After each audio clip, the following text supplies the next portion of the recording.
తెలుగు సినీ చరిత్రలో ఎందరో హీరోలు, ఒక్కొక్కరిది ఒక్కో విభిన్న శైలి. హీరోలుగా ఎదిగి ఓ వెలుగు వెలిగిన అనంతరం వయసుకు తగ్గ పాత్రల్లో నటించి మెప్పించిన వారు ఎందరో. వచ్చిన ప్రతి అవకాశాన్ని అందిపుచ్చుకున్నవారు ఇంకెందరో. కాని తెలుగు ప్రజల గుండెల్లో ఎప్పటికీ హీరోగానే నిలిచిపోవాలని తనకొచ్చిన ఎన్నో గొప్ప అవకాశాలను వదులుకొని తనదైన హెయిర్ స్టైల్తో అప్పుడు ఇప్పుడు ఎప్పుడు తలుచుకున్నా గుర్తొచ్చే పేరు ఒక్కటే, ఆంధ్ర సోగ్గాడు శోభన్ బాబు అని.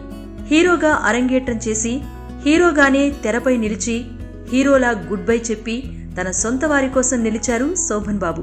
మనలో ఒకడిగా, మనవాడిలా, మన కుటుంబంలో ఒకడిలా అనిపించే శోభన్ బాబు తెరపై తెరకే అందంగా అనిపించేవారు. హెయిర్ రింగ్ స్టైల్ అని మరిచిపోయి శోభన్ బాబు రింగ్ అని పిలిచేంతగా జనంలోకి వెళ్లగలిగారు. మరి శోభన్ బాబు సినీ జీవితం ఎలా సాగిందో తెలుసా?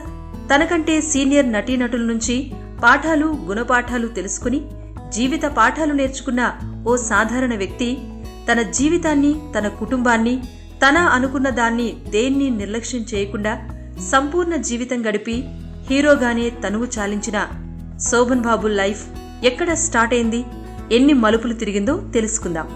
శోభన్ బాబు 1937 జనవరి 14న ఓ సాధారణ రైతు కుటుంబంలో కృష్ణా జిల్లా చిననందిగామలో జన్మించారు. అసలు పేరు ఉప్పు శోభనా చలపతిరావు. మైలవరం హైస్కూల్లో చదువుతున్న రోజుల్లోనే నాటకాల్లో నటించి ఎందరి ప్రశంసలో పొందారు. ఇక విజయవాడలో ఇంటర్, డిగ్రీ పూర్తి చేశారు. కాలేజ్ రోజుల్లోనే పునర్జన్మ అనే నాటకంలో నటించి మంచి పేరు సంపాదించుకున్నారు. సినిమాలపై ఉన్న ఇష్టంతో అప్పట్లో రిలీజ్ అయిన కీలుగుర్రం సినిమా చూశారంట. ఈ సినిమా శోభన్ బాబు చూసిన మొదటి సినిమా. ఆ తర్వాత పాతాళ భైరవి, మల్లీశ్వరి, దేవదాసు సినిమాలను తన బాల్యంలో ఎంతగానో అభిమానించే సినిమాలుగా చెప్పేవారు. మల్లీశ్వరి సినిమా 22 సార్లు చూశారంట. ఆ తర్వాత మద్రాసులో లా కోర్సులో చేరిన శోభన్ బాబుకు సినిమాలపై ఉన్న ఆసక్తి కూడా పెరగటంతో ఉదయం కాలేజ్కు వెళ్లటం, మధ్యాహ్నం నుంచి సినిమా స్టూడియోల వెంట తిరగటం చేసేవారట. అప్పుడే హీరో అవ్వాలనుకుని తన పేరును శోభన్ బాబుగా మార్చుకున్నారు. ఈ ప్రయత్నంలోనే పొన్నులూరి బ్రదర్స్ చేస్తున్న దైవబలం అనే సినిమాలో ఎన్టీఆర్ సరసన ఓ పాత్ర లభించిందట. ఆ సినిమా 1959 సెప్టెంబర్ 17న విడుదలైన పెద్దగా విజయవంతం కాలేదు. అదే సమయంలో చిత్రపు నారాయణరావు నిర్మించిన భక్త శబరి చిత్రంలో ఒక మునికుమారునిగా నటించారు.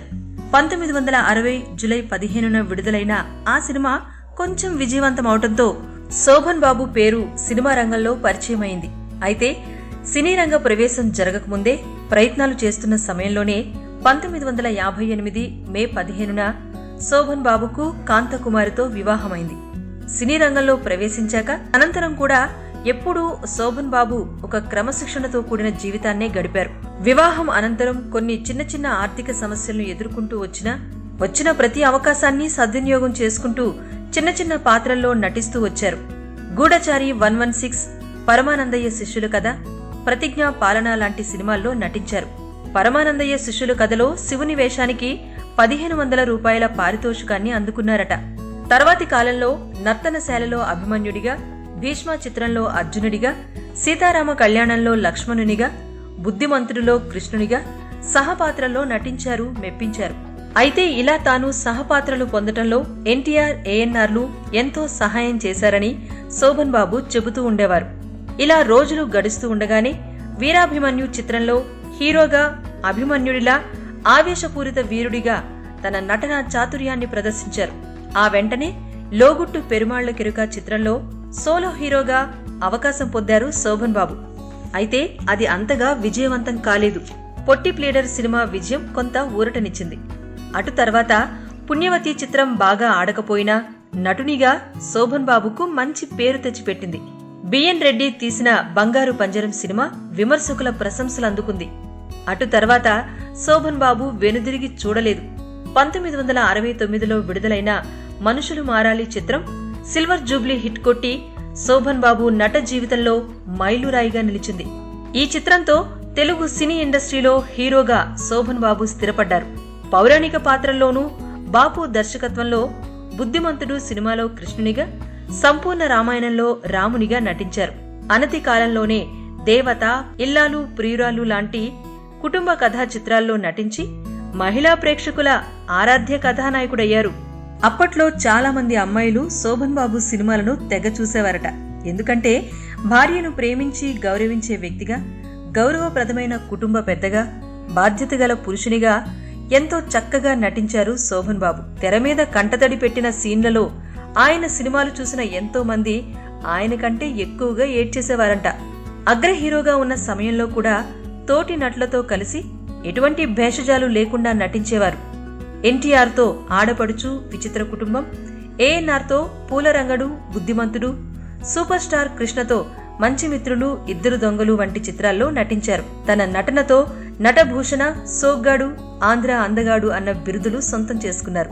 తెలుగు సినీ చరిత్రలో శోభన్ బాబు నటించిన కొన్ని చిత్రాలు ఎప్పటికీ ఆణిముత్యాలే. మనుషులు మారాలి చిత్రం యావత్ తెలుగు సినీ అభిమానులు ఉలిక్కిపడేలా చేసింది. కార్మిక నాయకుడిగా శోభన్ బాబు నటన అద్వితీయం. అప్పట్లో ఈ సినిమా 25 వారాలాడింది. ధర్మపీఠం దద్దరిల్లాలి, చెల్లెలి కాపురం వంటి సినిమాలు ఆయన నటనకు దాసోహం. వంశీ బర్క్లీ అవార్డు, కేంద్ర ప్రభుత్వ ఉత్తమ నటుడు అవార్డును సొంతం చేసుకున్నారు శోభన్ బాబు. అయితే శోభన్ బాబు నటనకు మాత్రమే పరిమితం కాలేదు. తన తోటి నటుల జీవితాల్ని దగ్గరగా చూశారు. కోట్ల రూపాయలు ఆర్జించి చివరి కాలంలో చందాలు వేసుకుని అంత్యక్రియలు చేయించుకున్న నటుల దుస్థితి చూశారు. అందుకే ఎప్పుడూ సినీ పరిశ్రమలో తానొక ఉద్యోగిలా, నటన తన వృత్తి అని భావించి షూటింగ్ సమయాల్లో పరిశ్రమలో ఉన్న కుటుంబాన్ని ఎంతో క్రమశిక్షణలో ఉంచారు.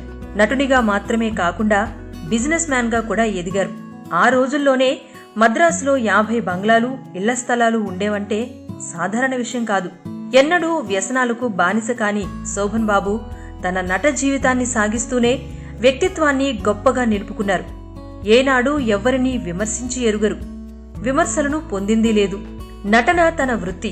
నటన మీద పెట్టుబడి పెట్టి నిర్మాతలు సొమ్ము చేసుకుంటారు. అందుకు తనకు రావాల్సిన మొత్తం రాబట్టేవారు. అందులో తప్పేమీ లేదు. 3.5 దశాబ్దాల పాటు ఆయన నమ్మిన సూత్రమిది. కష్టపడి సంపాదించిన ప్రతి రూపాయి తోటలు, స్థలాలు, భవనాలు కొనుగోలు చేస్తూ ఉండేవారు.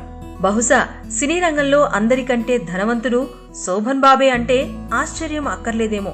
అంతలా చెన్నైలో స్థిరపడ్డారు కనుకనే తెలుగు సినీ పరిశ్రమ మద్రాసు నుంచి హైదరాబాద్ తరలినప్పుడు అక్కడకు రాలేని స్థితిలో చెన్నైలోనే ఉండిపోయారు. తన ఎదుగుదలకు ఎందరో మహానుభావుల తోడ్పాటే కారణమని చెబుతూ ఉండటం శోభన్ బాబు ఉదారతకు నిదర్శనం. డబ్బును పొదుపు చేయటంలో, మదుపు చేయటంలో ఎందరికో ఆదర్శంగా నిలిచారు. ఎన్నో సహాయాలు, దానాలు చేసినా, ఎందరికో ఇళ్లు కట్టించినా వాటిని ప్రచారం చేసుకోలేదు. ఒక సీనియర్ నటి, రాజకీయ నాయకురాలితో సంబంధాలు అంటగట్టి ప్రచారాలు చేసినా వాటిపై ఏ రోజు పెదవి విప్పలేదు. మరి వాస్తవాలు దేవునికెరుక. ఏదైతేనేం శోభన్ బాబు నటనలో గెలిచారు, జీవితంలో జీవించారు. ఎన్నటికీ ప్రేక్షకుల మనసులో అందాల హీరోగా నిలిచిపోవాలని భావించిన శోభన్ బాబు 220కి పైగా చిత్రాల్లో నటించి 1996లో విడుదలైన హలో గురు చిత్రంతో తన 30 ఏళ్ల నట జీవితానికి స్వస్తి చెప్పి చెన్నైలో తన కుటుంబంతో హాయిగా గడిపారు. శోభన్ బాబు 70 ఏళ్లు దాటినా అందంగానే ఉంటాడు, సందేహమే లేదు. కానీ ఆ వృద్ధాప్య ఛాయలు తన అభిమానులకు చూపించకూడదు అనుకున్నాడో ఏమో ఆ భగవంతుడు. అందుకే 2008 మార్చి 20 ఉదయం 10:50 చెన్నైలోని స్వగృహంలో మరణించారు. అప్పటికీ ఇప్పటికీ ఎప్పటికీ తెలుగు సినీ ప్రేక్షకుల మదిలో అందాల సోగ్గాడిగా నిలిచారు శోభన్ బాబు.